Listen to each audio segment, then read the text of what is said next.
En une semaine, le continent africain aura mobilisé 1700 milliards de francs CFA de l'Amérique et de l'Europe. Le sommet États-Unis s'est achevé par une option d'investissement à grande échelle. L'Union européenne décaisse 272 milliards de francs CFA. En octobre prochain, plus précisément du 18 au 25, les Ivoiriens vivant en Europe pourront souscrire aux logements sociaux. L'information a été donnée aujourd'hui au ministère de la Construction, du Logement, de l'Assainissement et de l'Urbanisme. Raids aériens contre tirs de roquettes dans la bande de Gaza. Les hostilités ont repris presque immédiatement après l'expiration du cessez-le-feu de 72 heures ce vendredi matin. Au moins 5 roquettes ont été tirées sur Israël depuis la bande de Gaza. Un enfant palestinien de 10 ans a été tué dans les bombardements. Bonsoir à tous. Merci de choisir le journal de RTI1. Pour vous informer, commençons tout de suite par le communiqué du gouvernement. Dans le cadre de la mise en place de la commission centrale de la commission électorale indépendante CEI, le gouvernement informe que l'Alliance des forces démocratiques a communiqué ce vendredi 8 août 2014 au ministère d'État, ministère de l'Intérieur et de la Sécurité, la liste de ses représentants, complétant ainsi à 17 le nombre de membres de cette commission centrale. Il s'agit de M. Dogou Alain, dit Goba Maurice, M. Ganet Ngoran Bertin. En conséquence, la liste complète des membres de la commission centrale de la commission électorale indépendante est la suivante. M. Kone Sourou, représentant du président de la République. M. Dao Bakari, représentant du président de l'Assemblée nationale. M. Amani Ipou Félicien, représentant du ministre chargé de l'administration du territoire. Madame Li, épouse Sangaré Kadiatou, représentante du ministre chargé de l'économie et des finances. Madame Naounou Neliade Perrine, magistrat hors hiérarchie, avocat général près la Cour suprême, représentante du Conseil supérieur de la magistrature. Imam Diakité Ousmane, représentant du Conseil supérieur des imams. Abbé Boni Martial, représentant de la Conférence des évêques catholiques de Côte d'Ivoire. Monsieur Yoli Bikone Marguerite, représentante des organisations non gouvernementales non confessionnelles. Maître Alé Amlan Victoire, avocat près la Cour d'appel d'Abidjan, représentante du barreau. Monsieur Diarasouba Soumaïla, représentant du Rassemblement des Républicains RDR. Monsieur Bakayoko Youssouf, représentant du Parti démocratique de Côte d'Ivoire, PDCI. Monsieur Miremont Auguste Séverin, représentant de l'Union pour la démocratie et la paix en Côte d'Ivoire, UDPCI. Monsieur Anaki Jacob, représentant du mouvement des forces d'avenir, MFA. Monsieur Dogou Alain, dit Goba Maurice, représentant de l'Alliance des forces démocratiques de Côte d'Ivoire, Alliance FPI. Monsieur Ganet Ngoran Bertin, représentant de l'Alliance des forces démocratiques de Côte d'Ivoire, l'Alliance RPT.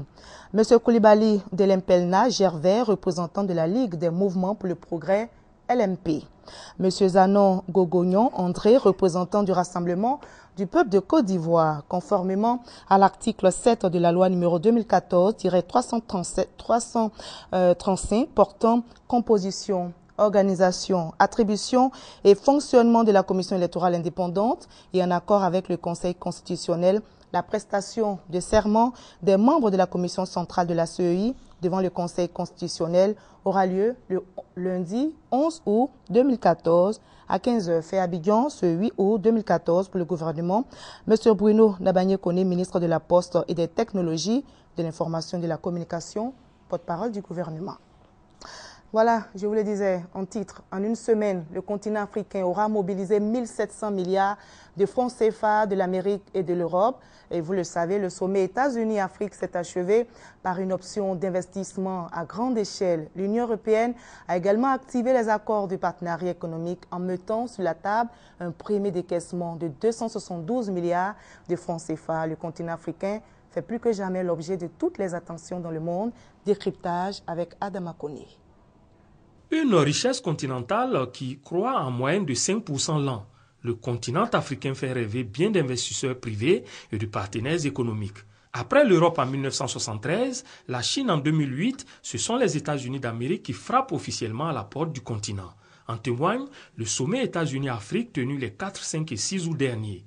Et le pays de l'oncle Sam n'y va pas de main morte. Il affiche ses ambitions et dépose sur la table 33 milliards de dollars, environ 16 500 milliards de francs CFA d'intention d'investissement. Il n'en a pas fallu plus pour que l'Union européenne réagisse. Comme pour contre-attaquer la décision américaine, l'Union européenne annonce au lendemain même des nouvelles de Washington une enveloppe de 845 millions d'euros, soit 554 milliards de francs CFA, en vue de soutenir le processus d'intégration économique de l'Afrique. La première tranche de 273 milliards de francs CFA sera débloquée entre 2014 et 2017. Pour le président américain Barack Obama, le continent noir est un potentiel marché florissant, avec une classe moyenne émergente et de bonnes perspectives en matière de téléphonie mobile. Pour séduire le continent, les différents partenaires utilisent des instruments commerciaux attrayants. Les accords de partenariat économique APE pour l'Europe et l'African Growth and Opportunity Act AGOA pour les États-Unis, des outils qui mettent le développement au cœur d'une coopération dont le socle demeure le commerce. L'Afrique est ainsi à la croisée des chemins. Il lui appartient de tirer le meilleur parti de cette offensive commerciale. En Côte d'Ivoire, le secteur vivrier se dote d'un nouveau certificat de provenance. Ce certificat, suspendu en janvier 2013 pour cause de dysfonctionnement, a fait l'objet de réformes institutionnelles et structurelles. L'OCPV, l'Office d'aide à la commercialisation des produits vivriers, a présenté aujourd'hui aux acteurs du secteur le nouveau mode opératoire de délivrance de ce certificat de provenance. Je lance un appel aux forces de l'ordre. Si des soupçons de sécurité ne pèsent pas sur un convoi, ne retardez pas son voyage de façon délibérée. Je lance aussi un appel aux transporteurs. Nous sortons d'une situation de crise sans précédent et les forces de l'ordre demeurent toujours vigilantes. Soyez donc responsables et transportez ce que vous déclarez. Ayez des camions en bon état et des pièces administratives afférentes à vos véhicules à jour. Gagnez du temps. Enrayez les faux frais. Disposer de statistiques fiables relatives aux flux commerciaux et créer un fonds de garantie pour les opérateurs économiques du secteur du vivrier. C'est ce que vise le certificat de provenance. D'abord, le certificat de provenance, dans son nouveau mode opératoire, ne sera plus délivré au corridor. Le certificat de provenance également est payé à la caisse d'épargne. Autrement dit, il n'y a plus de transaction d'argent entre l'OCPV ou tous ceux qui manipulaient le certificat de provenance. Le nouveau mode opératoire de délivrance du certificat de provenance a été testé ce vendredi. L'on retient que les forces de l'ordre interviennent en dernier essor en validant ce document considéré comme un laissez-passer. Avec les nouvelles réformes, ça va nous permettre d'acheminer rapidement nos produits sur les différents sites, sur nos différents marchés. Le coût du certificat de provenance varie entre 500 et 5000 francs CFA selon la quantité de la marchandise transportée. Les responsables de l'Office d'aide à la commercialisation des produits vivriers OCPV se donnent 3 mois pour apprécier l'usage de ce certificat dans le transport du vivrier. Le reportage de Bertin Guessin était commenté pour vous par Francis Boifo. Un autre sujet d'actualité en Côte d'Ivoire, c'est la réconciliation nationale. Le président de la République en fait sa priorité. Il en a parlé d'ailleurs dans son entretien diffusé sur nos antennes à l'occasion de la célébration de l'indépendance de notre pays, la Côte d'Ivoire. Mais quelles sont les impressions des Ivoiriens après cette intervention du chef de l'État? Comment réagissent-ils? Écoutons leur réaction au micro de notre reporter, Ahmed Traoré. L'intervention du chef de l'État m'a plu parce qu'il a abondé dans le même sens que l'opposition. Il a même dit qu'il est d'accord quand l'opposition veut une CEI consensuelle. Donc, ce qui m'a beaucoup plu, il est vraiment pour la réconciliation. Il faudrait qu'on soit réconciliés entre nous les jeunes, même que ce soit au niveau des étudiants, tout et tout. Bon, pour que, au niveau de, comme on appelle, de l'émergence dont parle le président de la République à l'horizon 2020, pour que ça puisse être une réalité. Nous devons nous réconcilier pour que les pays avancent. C'est un signal fort pour les Ivoiriens et aussi pas seulement pour les Ivoiriens, pour toute l'Afrique. Là où il y a eu des petits conflits, je pense que de tels discours sont bien pour la réconciliation des nations. Le président a toujours été un homme de parole parce qu'il a parlé de l'union des enfants de ce pays. Et c'est seule cette union-là qui peut nous permettre de sortir de cette situation difficile que le pays a connue jusqu'à présent. En octobre prochain, plus précisément du 18 au 25, les Ivoiriens vivant en Europe pourront souscrire aux logements sociaux. L'information a été donnée aujourd'hui au ministère de la Construction, du Logement, de l'Assainissement et de l'Urbanisme. Le ministère de la Construction qui pilote justement cette opération donne rendez-vous aux Ivoiriens vivant en Europe à Paris, capitale française. Le reportage est signé Hugues Weblé. Le programme présidentiel de production de logements sociaux s'ouvre aux Ivoiriens résidant en Europe. Prévu à Paris, la session de pré-souscription va durer une semaine. Une session de pré-souscription au programme présidentiel de production de logements sociaux, économiques et de standing sera ouverte du samedi 18 au samedi 25 octobre 2014 à Paris, à l'hôtel Pullman Montparnasse, 19 rue du commandant René Mouchotte. Durant une semaine, les stands seront ouverts chaque jour de 8h à 20h et les promoteurs immobiliers seront à leur entière disposition à l'effet de répondre à toutes leurs préoccupations. L'opération, ouverte à tous les Ivoiriens, est l'occasion pour eux d'être en contact direct avec les promoteurs et d'éviter ainsi les intermédiaires, source fréquente de mésaventures. Tous nos frères et sœurs de Paris, d'Italie, d'Allemagne, du Royaume-Uni, d'Espagne, de Suisse, d'Hollande, de Grèce, de Norvège, etc., doivent tout mettre en œuvre pour ne pas rater cette occasion. Après, nous allons laisser une certaine période à nos correspondants qui sont là-bas pour recevoir donc les pré-souscripteurs. C'est pour ça qu'il y a un point focal au niveau de l'ambassade qui va continuer le travail jusqu'au délai que nous allons définir ensemble. Rendez-vous est donc pris du 18 au 25 octobre à Paris avec les Ivoiriens d'Europe. Du côté du ministère de la Construction, du Logement, de l'Assainissement et de l'Urbanisme, l'on prévoit que le moment venu, les Ivoiriens du continent américain et du reste du monde seront pris en compte. Son objectif est clair, contribuer à l'amélioration des conditions de vie des journalistes. Le président de l'OJPCI, l'Organisation des journalistes professionnels de Côte d'Ivoire, a dévoilé cet objectif aujourd'hui et c'était dans les locaux du nouveau siège de l'organisation. Au nombre des structures de défense, de promotion et de formation des journalistes en Côte d'Ivoire figure l'OJPCI, Organisation des journalistes professionnels de Côte d'Ivoire, présidée depuis 2012 par Gorebi Hué, journaliste au groupe Fraternité Matin. À l'occasion de la présentation du nouveau siège de son organisation, il a affiché une fois encore les objectifs de l'OJPCI. Notre objectif, c'est de travailler de façon cohésive, l'objectif étant unique, aider à la professionnalisation de notre métier, à la crédibilisation de notre profession. Selon Gorebi Hué, son organisation va dans les jours à venir entreprendre des démarches pour une conciliation entre les parties en conflit de l'UNJCI, Union nationale des journalistes de Côte d'Ivoire. Ce que je voudrais demander à nos confrères de l'UNJCI, c'est de faire en sorte que ce problème-là soit rapidement réglé. Nous, en tant qu'OJPCI, nous allons essayer aussi de voir dans quelle mesure nous pouvons apporter notre contribution dans la résolution de ce problème. Parce que nous nous connaissons tous, nous sommes tous des amis et nous pouvons aider les uns et les autres à régler leurs problèmes. Afin de permettre aux journalistes de Côte d'Ivoire de maîtriser leur environnement, le président de l'OJPCI entend initier une formation inclusive et élargie, formation qui pourra être suivie au siège même de l'OJPCI dans la commune de Cocody. Le Parlement des jeunes de Côte d'Ivoire rend visite au médiateur de la République. Le nouveau bureau, présidé par Grace Akafou, a été présenté au médiateur de la République de Côte d'Ivoire. Ngolo Coulibaly a prodigué des conseils aux jeunes parlementaires, des conseils pour mener à bien leur mission.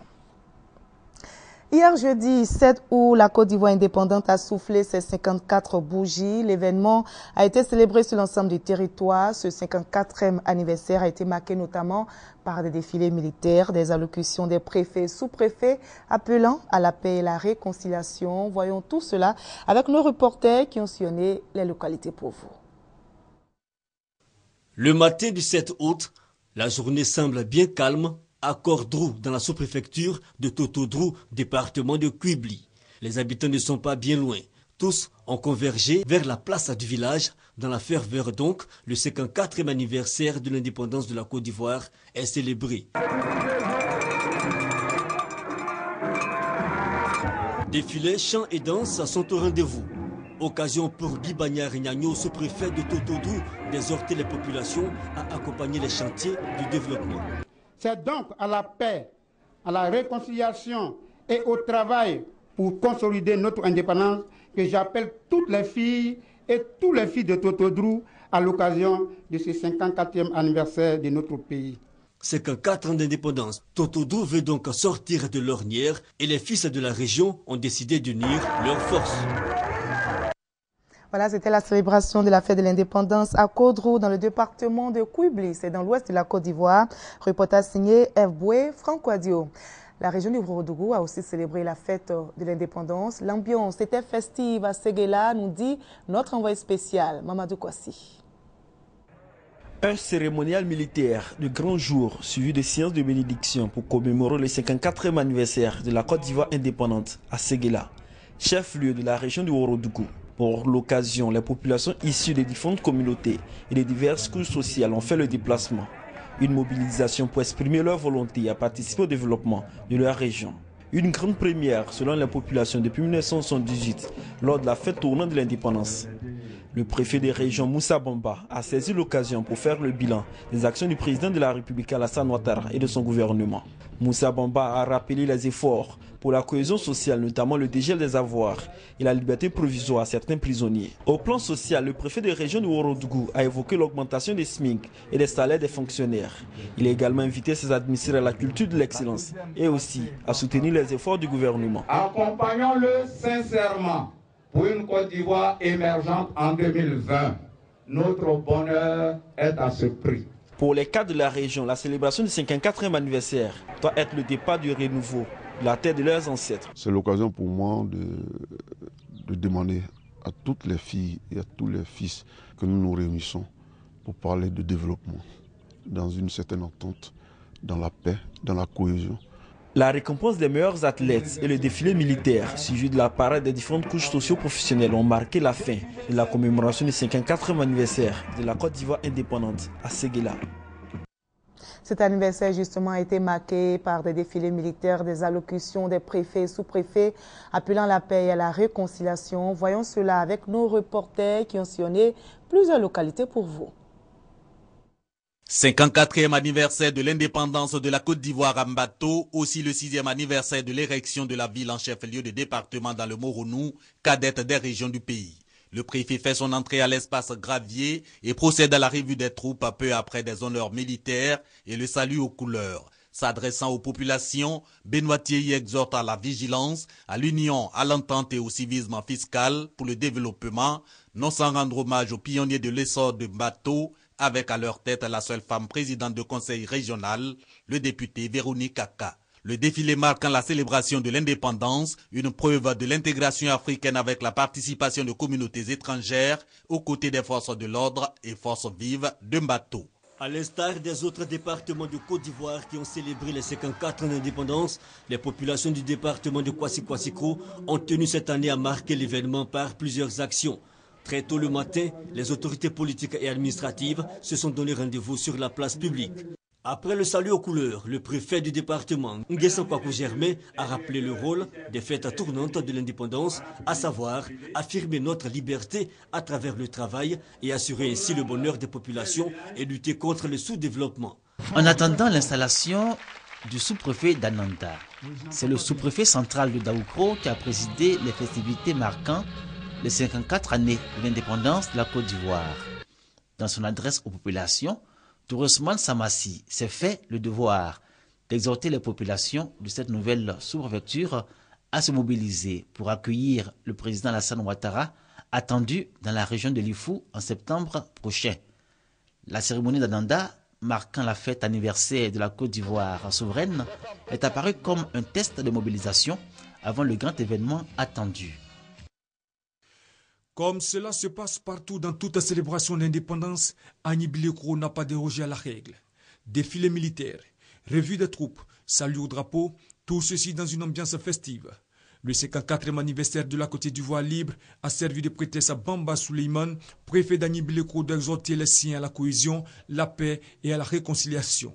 Le préfet Bamba Souleyman n'a pas manqué d'égrener les actions de développement du chef de l'État Alassane Ouattara avant de dire à titre d'exemple qu'une route profite à tout le monde, que tu sois RDA, PDCI ou encore FPI, d'où seul l'intérêt du pays doit guider les actions des uns et des autres.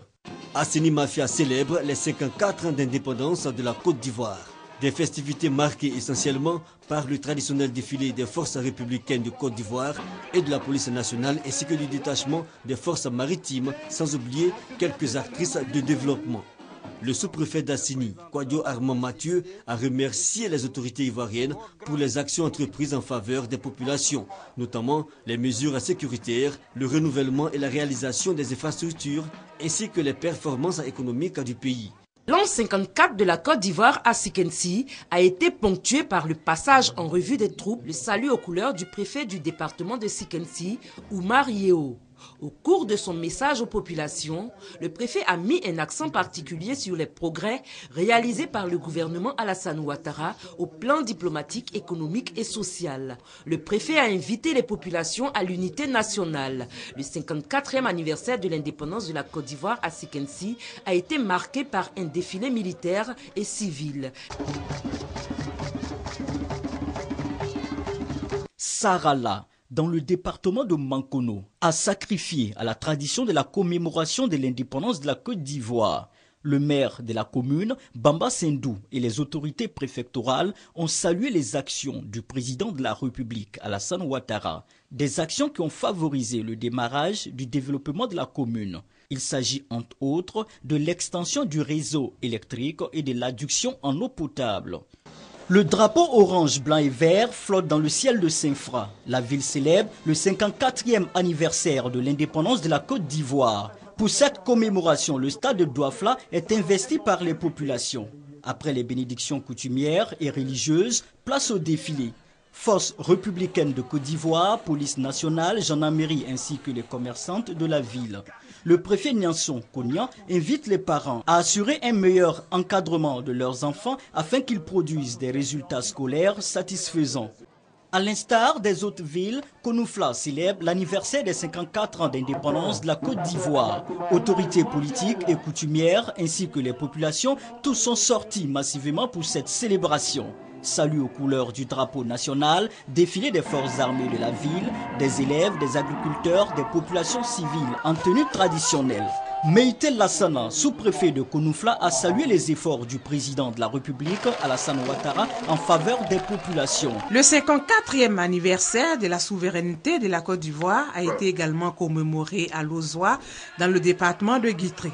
Célébration marquée notamment par le défilé des différentes forces vives de la localité, une course à pirogue suivie de la remise de trophées aux gagnants et de diplômes aux acteurs de développement. Cette fête de l'indépendance à Lozoa a été l'occasion pour le sous-préfet, à nom inconnu parfait, d'exhorter la population à tourner définitivement la page sombre de l'histoire de la Côte d'Ivoire pour une réconciliation vraie. Défilé militaire et civil exécuté par les populations de Dianra à 60 km au nord de Mankono.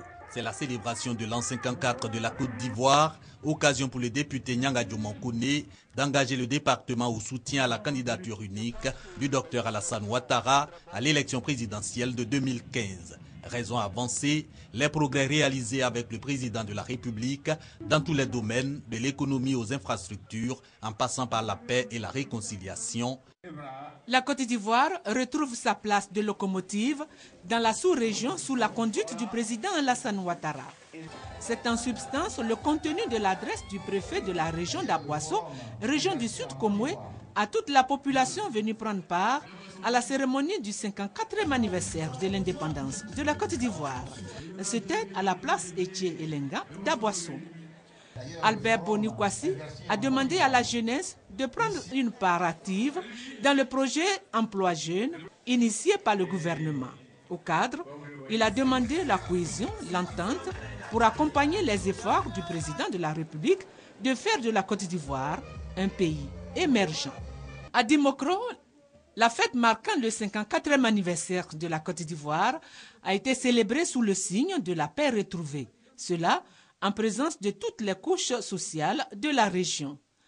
Le préfet Nguessan Obojak a saisi l'occasion pour inviter la population à continuer d'œuvrer pour la stabilité de la Côte d'Ivoire et pour la région du Nzi.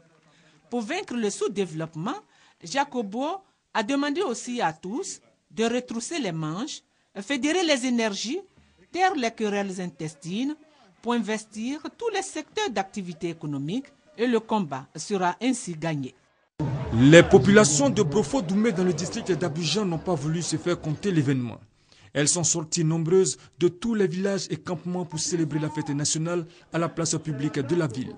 Le sous-préfet Nyamkedan Sylvie a demandé à ses administrés de changer de mentalité et de surmonter tous les clivages politiques afin d'emprunter le train de l'émergence conduit par le gouvernement. Toujours selon Dan Sylvie, au moment où des conflits sont signalés un peu partout dans le monde, les populations de Brofo-Doumé sont appelées à épouser les termes paix, cohésion sociale et développement pour tendre vers le progrès. Plusieurs danses ont cédé l'assistance à la place publique de la sous-préfecture. Metteur en scène, chorégraphe, dramaturge et scénariste guinéen, Souleymane Koli Kourouma, connu sous le nom de Souleymane Koli, directeur fondateur de l'ensemble Koteba d'Abidjan, n'est plus de ce monde. Grande perte donc pour l'Afrique, particulièrement pour le monde de la culture. La Côte d'Ivoire et la Guinée lui ont rendu hommage. La Guinée a rendu un dernier hommage à Souleymane Koli, vibrant, dansant, à son image. Sa famille, ses amis artistes et une grande partie du gouvernement guinéen ont célébré à Conakry son dévouement en faveur de la culture africaine. Il a fait des arts vivants. Souleymane Koli n'est pas mort. Son travail, sa passion, sa vie est en nous, en vous, en toi, en lui. C'est ce qu'on doit faire perdurer. Il n'est pas parti, il est avec nous. Un monument éternel s'est érigé en Guinée pour rayonner ici-bas.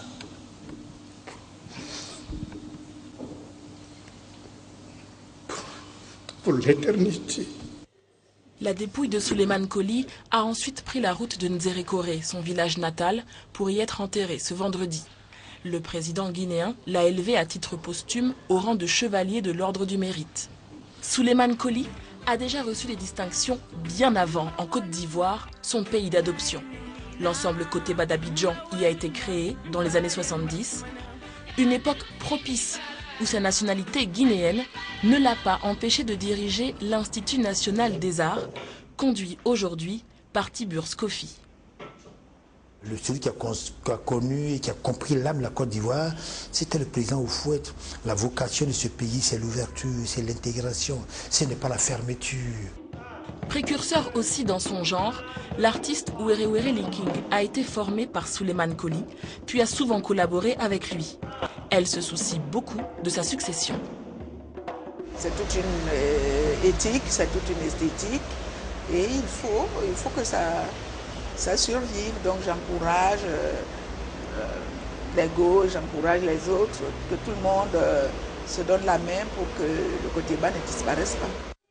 Les activités du Koteba d'Abidjan se poursuivent. Le groupe se prépare pour les festivités du 40e anniversaire. Tous ont à cœur de célébrer dignement l'œuvre de Souleymane Koli.